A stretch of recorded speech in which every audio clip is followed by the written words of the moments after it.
Hi there, traders. This is Brad Gilbert with FX Market Insight for Monday, the 19th of August. All right, now as we kick off the Asian session for the week, we've got some, relatively good news in the sense that there's no major Trump announcements over the weekend. So we've got normal Monday liquidity, no gaps in the major currency pairs, and the two obviously outstanding core market drivers are the same, that China-US situation issue, trade issue, and Brexit. Now, when you come back to looking at the overall picture here of the analysis, this is the way I sort of see it at the moment. Now, we had those really strong US retail sales figures out on Thursday. They were sort of followed up on Friday with the University of Michigan consumer sentiment numbers. Now, the prelim numbers, they're pretty well respected. And what we saw is a bit of a nosedive in those numbers. Now, if anything, that's probably stalled the US dollar drive to the top side. Okay, if you're looking at the overall or the dollar index itself, slowly climbing to the top side on, a bit of mixed positive US news, but mainly that drift lower in euro is the main catalyst there. But if you look at the highs and even the lows here going back to July, it's still within recent ranges, so it's not really exploding anywhere. Dollar one has found a bit of a home here around 704, 705.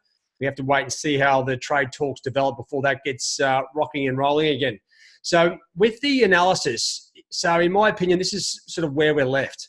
Okay, we do have a bit of residual US dollar strength. Dollar CAD, the dollar index, dollar Swiss. Okay, they are slowly, they have been moving higher on an hourly sort of time frame, but they, it's not exactly racing away with it. And this sort of coincides with the that sort of nice move down in euro, which was the nicest move out of all the pairs last week. And a number of our traders jumped on that around 111.50, 111.70 and rode that all the way down to 110.70 and passed that practical assessment, which is great to see. Now, the other currency pairs, well, you know what? They're sort of really lacking enthusiasm. Okay, we've got the sterling, Aussie and Kiwi. Okay, well, Aussie's starting to lose its mojo on the downside and starting to drift lower on the hourlies and dailies. The central banks here are giving us good direction. So when you do see negative news on euro, sterling, Aussie or Kiwi, it will have a bigger effect because it now comes back into correlation with their central bank policy, right? That's why you start to get those clean moves.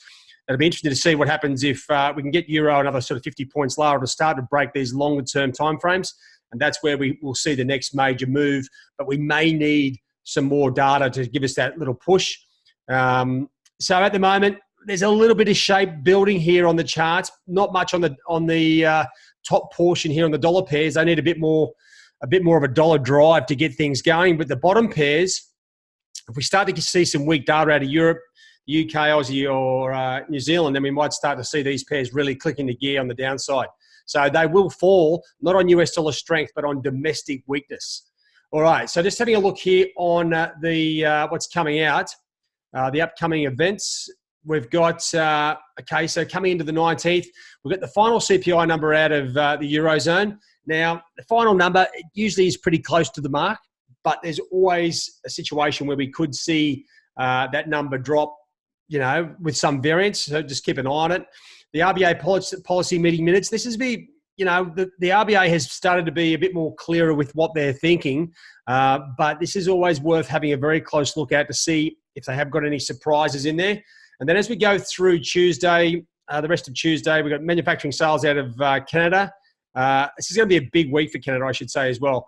Then Wednesday, Canadian CPI.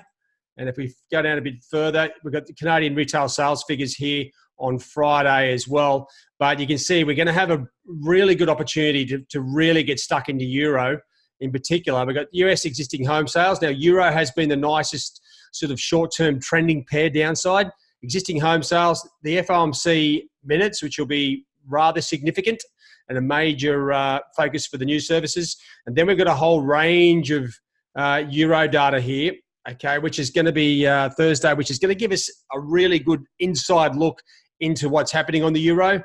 These ECB monetary policy meeting accounts, we may start to find a little bit of tension in here or plans for, further easing. So just keep an eye on this as we go through the week. It's going to be pretty important. And I think euro, with the shape it's got at the moment, does look really enticing. All right, so that's a bit of the shape for the week. Now, just having a look at the major pairs. Okay, if I just come back to look at the major pairs, get that up. Okay, so what we've got is a situation where I've just zoomed out the charts a bit so you can see what's going on. Here's that sort of nice, clean was a nice, clean trend lower in the Aussie. Now it's trading sideways. The Kiwi, well, you know what, stalled, started trading sideways. Now it's starting to drift lower again. I think the Kiwi's got lower levels to come, especially with that bearish sentiment and that 0.5% rate cut we saw from the RBNZ a week or so ago. The dollar yen, well, it's just drifting sideways, but starting to look like it's above the cloud here. We might start to see the dollar squeeze to the top side, but we're going to need things to settle down with the US and China or strong US numbers to get this thing moving topside. And once again, we had euro like this, just wind the clock back, just over a month. We had euro heading to the downside down here to 110.40. Next thing you know, it's up at 112.50 on sort of a panic US dollar sort of buy situation. Sell off after, all the Trump noise.